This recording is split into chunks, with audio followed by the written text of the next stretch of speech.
اعوذ باللہ من الشیطان الرجیم، بسم اللہ الرحمن الرحیم۔ میرے معزز ناظرین کرام، السلام علیکم۔ سلام کے بعد عرض یہ ہے کہ آپ لوگ خدا کے شکر سے انشاءاللہ بہتر ہوں گے، اچھے ہوں گے۔ آج کی جو میں سٹوری بیان کرنے لگا ہوں وہ تھوڑی سی خطرناک، خوفناک ہے، تو جو لوگ کمزور دل کر ہیں ان سے گزارش ہے کہ وہ یہ ویڈیو دیکھ چھوڑ کر چلے جائیں۔ واقعہ کچھ اس طرح سے ہے کہ ایک خاتون تھی فوزیہ نام کی، فیصل آباد میں۔ وہ یہ سٹوری بتا رہی ہیں کہ ہمارے پڑوسی تھے، بالکل دیوار سے دیوار ملی ہوئی تھی اور اکیلی رہتی تھی وہ خاتون۔ 2 بچے ان کے ساتھ تھے، ان کا ہسبینڈ فورن کسی کنٹری میں شفٹ تھا، تو وہ اکیلی رہتی تھی اپنے 2 بچوں کے ساتھ۔ بہت اچھی خاتون تھی، ہمارا آنا جانا تھا ان کے یہاں، اور زیادہ تر ان کے ساتھ سبزی لینے، سامان لینے میں چلی جاتی تھی بازار۔ یہ بتا رہی ہیں فوزیہ کہ میں ان کے گھر ساتھ بازار چلی جاتی تھی اور کیا بولتے ہیں، جو بھی سامان لینا تو لے کے آتے تھے۔ اچھا، ان کے ساتھ جا کر میں ٹائم ایکسپینڈ کرتی تھی، مجھے بھی اچھا لگتا تھا، ان کو بھی اچھا لگتا تھا۔ وہ بیچاری تو اکیلی خاتون تھی، شاید اسی وجہ سے ان کو اچھا لگتا ہو، اور ان کو جو اچھا لگتا تھا وہ اس لیے لگتا کہ چلو یار میرے کو ایک اچھی پڑوسی مل گئی، اور یہ بیچاری بھی گھر میں لڑکیاں تو پتہ ہے آپ کو بور ہوتی ہیں گھر میں، تو وہ ان کے ساتھ جا کر ٹائم ایکسپینڈ کرتی تھی۔ تو ہوا کچھ یوں کہ کافی ٹائم تک اسی طرح چلتا رہا، ان کا آنا جانا ہوا اور ان سے بالکل وہ ہو گئے، قریب ہو گئے دونوں، یہ آنٹی اور یہ لڑکی، یعنی بیٹھنا ان کے گھر پہ جا کر چائے پینا، اس طرح نظام بن گیا ان کا۔ تو بیچ میں کچھ ایسا ہوا کہ وہ آنٹی بالکل غائب ہو گئی، منظر نام آمے سے ہی غائب ہو گئی، وہ بالکل نظر آنا ہی ختم ہو۔ تو یہ ایک دفعہ ان کے دروازے پہ گئی، وہ دروازہ نوک کرتی رہی لیکن دروازہ نہیں کھولا کسی نے، یہ بیچاری پریشان ہو گئی، واپس آ گئی۔ اس طرح کرتے کرتے ہفتہ گزر گیا، ہفتے تک وہ نظر نہیں۔ ہاں، ان کے بچوں کی آوازیں آ رہی تھیں ان کے گھر میں سے، لیکن وہ نظر نہیں آ رہی۔ تو یہ بڑی پریشان تھی کہ یہ شاید گھر میں بھی ہیں، شاید ملنا نہیں چاہ رہی ہوں گی۔ وہ سوچتے ہیں نا، بندہ سوچتا ہے کہ یار یہ ملنا نہیں چاہ رہی ہیں، پریشان ہو گئی ہیں، تنگ ہو گئی ہیں شاید ہم سے، اس لیے شاید یہ اس طرح کی حرکتیں کر رہی ہیں۔ تو بہرحال اس طرح ٹائم گزرتا گیا اور کافی ٹائم گزر گیا، تو اس نے بولا کہ یار خیر خبر لوں، کسی مصیبت میں نہ آ گئی ہوں۔ تو یہ فوزیہ جو تھی یہ نکل کے ان کے گھر پہ گئی ہے، دروازہ بجایا، تو انہوں نے، پہلے یہ ہوتا تھا دروازہ بجاتی تھی تو جا کر وہ دروازہ کھولتی تھی اور بولتی تھی اندر آ جاؤ، اندر بیٹھ کے چائے وائے پی کے جانا۔ اس طرح بیٹھ کے پھر باتیں کرتے تھے یہ بیٹھ کے۔ اس دفعہ یہ بالکل الگ ہی سین ہوا، انہوں نے دروازے سے ہی ان کو بولا ہاں بیٹا خیریت سے ہوں بول کے ان کو واپس کر دیا۔ یہ بڑی پریشان ہوئی ان کا رویہ دیکھ کے کہ یار ان کو کیا ہو گیا۔ بہرحال اس طرح ٹائم گزرتا گیا، پھر ایک دفعہ اور دوبارہ گئی ہے اس طرح، پھر یہی ہوا کہ اس کو باہر سے ہی ٹہلا دیا انہوں نے۔ تو پھر تیسری بار جب یہ لڑکی ان کے یہاں گئی تو اس نے دروازے سے ان کو ٹائٹ کیا ہے، وہاں باتیں سنا کر ان کو واپس بھیج دیا۔ بہرحال یہ بیچاری واپس آ گئی، کیونکہ یہ تو ہمدردی میں ہی جا رہی تھی کہ یار یہ بیچاری اکیلی عورت ہے، ہسبینڈ اس کا ہے نہیں، تو چلو میں جا کر اس کا تھوڑا ٹائم گزار لوں گی اس کے ساتھ، تو اس کو بھی سکون مل جائے گا اور لازمی سی بات ہے مجھے بھی اچھا لگے گا۔ تو یہ سب گزرتا رہا اور اسی طرح ٹائم گزرتا رہا۔ تو ایک دن یہ رات کے تقریباً 3 بج رہے تھے، یہ بتا رہی ہیں فوزیہ کہ رات کے 3 بج رہے تھے کہ آنٹی کی کال مجھے آنے لگی۔ میں بہت پریشان ہوئی کہ یار 3 بج رہے ہیں اور 3 بجے مجھے کال کر رہی ہے، اللہ خیر کرے۔ تو اس نے فون اٹھایا تو آگے سے ان کی ڈری ہوئی سہمی ہوئی آواز تھی، اور ایسا لگ رہا تھا کہ کسی کونے میں چھپ کر مجھے فون کر رہی ہیں، یعنی کہ بندہ چھپ کے فون کرتا ہے نا، وہ کیا بولتے ہیں اس کو، دھیمی آواز میں، اس طرح وہ بات کر رہی ہیں۔ بہرحال اس نے یہ دیکھا اور اس نے بولا جی آنٹی کیا مسئلہ ہے مجھے بتائیں آپ۔ تو انہوں نے بولا کہ بیٹا دیکھو تمہارے بھائی کہاں ہیں؟ تو اس نے بولا میرے بھائی تو سو رہے ہیں۔ اس کے 2 بھائی تھے فوزیہ کے نا۔ تو بولا اچھا ان کو جگا سکتی ہو؟ بولا کیوں، خیریت ہے؟ تو انہوں نے بتایا کہ مجھے لگتا ہے کہ چھت پر کوئی ٹہل رہا ہے، یا چھت سے مجھے اچھلنے کودنے کی آوازیں آ رہی ہیں۔ جب آنٹی نے یہ بتایا تو فوزیہ نے بولا اچھا آنٹی رکے میں کرتی ہوں۔ فوزیہ نکل کے آئی ہے، اپنی والدہ کو جگایا، والدہ نے جا کر بھائی کو جگایا، وہ بتایا بھائی اس طرح کا ماجرا ہے، تم جا کر ذرا چھت پہ دیکھو کیا مسئلہ ہے۔ اس ٹائم بارش بھی بہت زیادہ ہو رہی تھی، جس ٹائم یہ ماجرا ہو رہا تھا اس ٹائم بارش ہو رہی تھی بہت خطرناک والی۔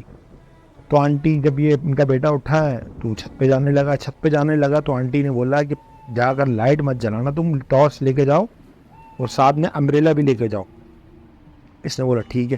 اس نے امبریلا اٹھایا ہے، بلیک ٹارچ اٹھائی ہے اور یہ سیڑھیوں پر چل گیا، اوپر چڑھ گیا۔ تو تھوڑی دیر بعد یہ بھاگتا ہوا نیچے آیا، سہما ہوا اور ہانپتا ہوا۔ اس کی ماں بڑی پریشان ہوئی، بیٹا کیا مسئلہ کیا ہوا؟ تو اس نے بتایا، جب اس کی سانس میں سانس آئی تو اس نے بتایا کہ والدہ کی چھت پر تو کوئی میں نے مخلوق دیکھی، وہ مخلوق ان کے گھر میں جھانک رہی تھی، جھک کر، بالکل جھک کر ان کے گھر میں جھانک رہی تھی.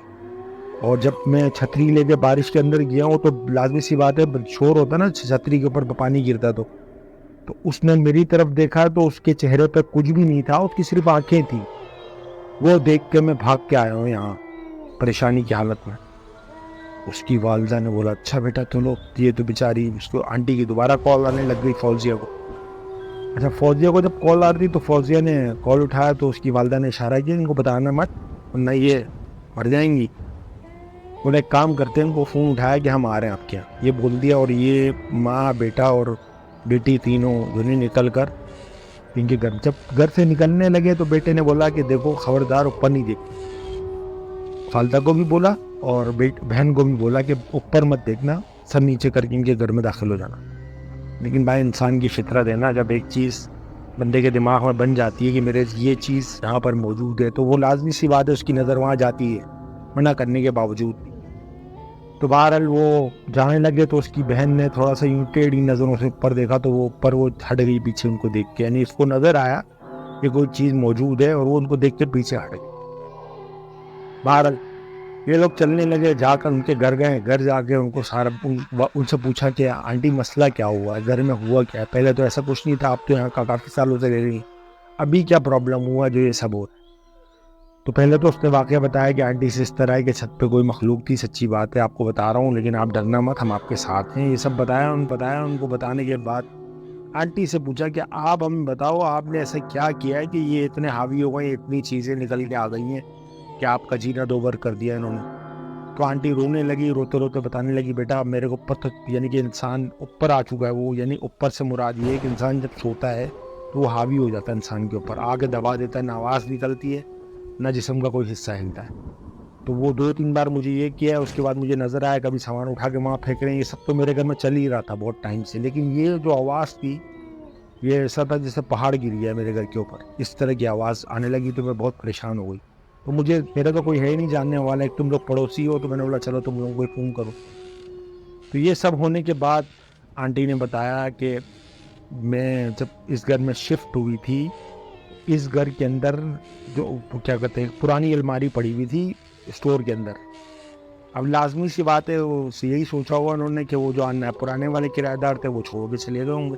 نہ کبھی زحمت ہوئی آنٹی کو ادھر جانے کی، نہ ادھر گھسنے کی زحمت ہوئی. اتفاقاً وہ ہتھوڑا ڈھونڈ رہی تھی، ڈھونڈتے دنی اس کے نیچے ہاتھ مارا، الماری کے نیچے ہاتھ مارا تو وہاں پوٹلی پڑی ہوئی تھی. اچھا وہ پوٹلی آنٹی نے نکالی ہے، نکال کے بولتا ہے لازمی سی بات انسان دیکھتا ہے تجسس میں آ جاتا ہے یار اس کے اندر ہے کیا، دیکھوں تو صحیح. میری تو نہیں ہے نہ میرے کسی گھر والے کی ہے، لیکن میں اس میں دیکھوں ہے کیا. تو آنٹی کو تجسس ہو گیا کہ اس میں دیکھوں اس میں ہے کیا. کھولا تو اس میں گڑیا تھی، گڑیا کو سوئیاں چبھی ہوئی تھیں اور لال سے، اب خدا جانے وہ خون تھا یا رنگ تھا، اس سے لکھا ہوا تھا اس کے اندر اوپر عربی میں، ٹھیک ہے. اور بڑی ہڈیاں تھیں، یعنی ایسا نہیں لگ رہا تھا کسی جانور کی ہڈی، ایسا لگ رہا تھا کسی انسان کی ہڈی ہے. ٹانگ کی ہڈی جو ہوتی ہے اتنی بڑی ہڈی تھی. تو وہ دیکھ کے میں پریشان ہو گئی، وہ اٹھا کے میں نے باہر پھینکا. اس کے بعد سے یہ سب شروع ہو گیا چکر. تو پھر لڑکے نے بولا کہ دیکھیں آنٹی ابھی تو کوئی حل نہیں ہے، نہ میں یہاں رک سکتا ہوں نہ میرے گھر والے یہاں رک سکتے ہیں، ہاں آپ البتہ ہمارے گھر پہ چلو. اچھا ان کو لیا ہے، لے کے وہ اپنے گھر پہ چلے گئے. تو پھر وہاں رہنے لگے، 2 دن وہاں گزارے. تیسرے دن ان کا شوہر ان کو بتا دیا تھا کہ سارا قصہ ہو چکا ہے، اس طرح ہوا ہمارے ساتھ. سارا قصہ ان کو بتایا تو ان کا شوہر واپس آ گیا تھا باہر سے آیا. پھر وہ بولا کہ میں شفٹ کرا کے واپس جاؤں گا، یعنی کہ جب گھر شفٹ کر رہے تھے ان کا، تو وہ انکل وہ فوزیہ بتا رہی جب یہ اپنا گھر شفٹ کر رہے تھے تو جب سامان ان کے گھر سے نکال رہے تھے تو 2 مزدور فرسٹ فلور سے گر کے مر گئے ادھر ہی. یعنی کہ جو جہاں سیڑھیوں سے الماری اتار رہے تھے، الماری کے اس طرف موٹر تھی، موٹر کے اوپر گر کے مر گئے 2 مزدور. تو اس کے بعد یہ سامان چھوڑ کے بھی وہاں سے بھاگے. کچھ سامان تو انہوں نے اٹھا لیا ہے، باقی سامان یہ بولا بھائی چھوڑو، ادھر جان کی پڑ گئی ہے ادھر، تو چھوڑ کے یہ لوگ بھاگے ہیں. تو اس طرح کے واقعات تو آپ کو پتہ ہے دنیا میں ہوتے رہتے ہیں. تو کہنا یہ ہے کہ بندہ احتیاط کرے. اب احتیاط کیسے کرے؟ اس میں احتیاط یہ ہے کہ بندہ کسی بھی گھر میں شفٹ ہو تو پہلے استخارہ کرے. لوگ بولتے ہیں نا استخارہ نہیں کرنا چاہیے. استخارہ کرے بھائی، اچھا خدا سے مشورہ کرے، اس کے بعد فیصلہ کرے کہ میں نے شفٹ ہونا. اگر آ گیا استخارہ تو شفٹ ہو جائے. پھر دعا کا پانی ڈالے گھر میں شفٹ ہونے سے پہلے. تو یہ سب چیزوں سے بندہ بچ جاتا ہے. اب یہ خدا جانے کیا تھا، کس نے کیا تھا، یہ تو خدا ہی جانتا ہے. بہرحال اگر میری ویڈیو آپ کو پسند آتی ہے تو پلیز لائک کریں، شیئر کریں، سبسکرائب کریں، کیونکہ میں بہت محنت کرتا ہوں. لازمی سی بات ہے، جب خدا کی طرف سے پھل تو ملنا ہی ہے. اگر آپ لوگ سبسکرائب کر دیں گے تو آپ لوگوں کو تو